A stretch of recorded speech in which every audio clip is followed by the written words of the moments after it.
Ça y est, bas les masques dans les cinémas, les théâtres, les salles de concert, en fait tous les lieux de loisirs et de culture où le pass sanitaire est obligatoire à partir d'aujourd'hui. Mesure annoncée hier par le ministre de la Santé. Selon lui, le masque ne s'impose plus dans ces lieux-là parce que justement le pass sanitaire implique qu'on est sûr que toutes les personnes qui entrent dans ces lieux sont vaccinées complètement ou ont été testées récemment avec un test négatif. Ça pose quand même question. À l'heure où l'épidémie repart comme on veut.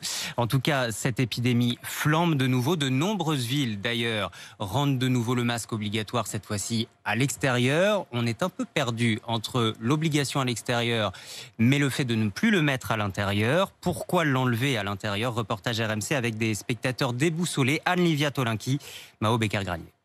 Cette mesure, un vrai soulagement pour Florian et son ami. Ils vont enfin pouvoir respirer librement au théâtre. Top, ouais, pas du tout stressé. D'autant que certains commençaient déjà à l'enlever sans présenter de passe sanitaire. Vaut mieux que le check soit fait avant à l'entrée avec un pass sanitaire qui soit validé, plutôt que dire à tout le monde rentrez même si vous n'êtes pas vacciné avec le masque et qu'au milieu de la séance tout le monde enlève le masque. Même constat pour Bernard et Claudine. Le pass sanitaire obligatoire les rassure. Pouvoir enlever le masque à l'intérieur est donc une belle récompense. On respire mieux, on respire mieux quand même sans masque.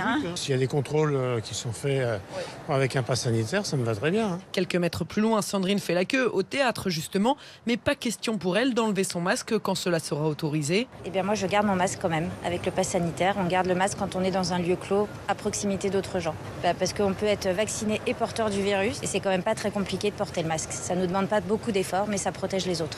Directeur de 6 théâtres à Paris, Jean-Marc Dumontet n'a pas sauté de joie en apprenant cette nouvelle. Il appelle toujours à la prudence. On est dans une situation où il y a une accélération de la propagation de ce variant Delta. Donc peut-être que conserver un masque, même dans un endroit où effectivement le pass sanitaire est imposé, peut-être que c'est une précaution supplémentaire. Continuer peut-être encore un peu les sacrifices, ça m'apparaît une marche supplémentaire vers la libération totale.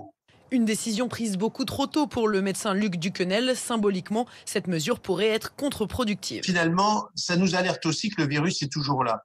Or, penser qu'aujourd'hui, on peut quitter le masque, ça laisse penser que finalement, voilà, on est revenu, le Covid est derrière nous.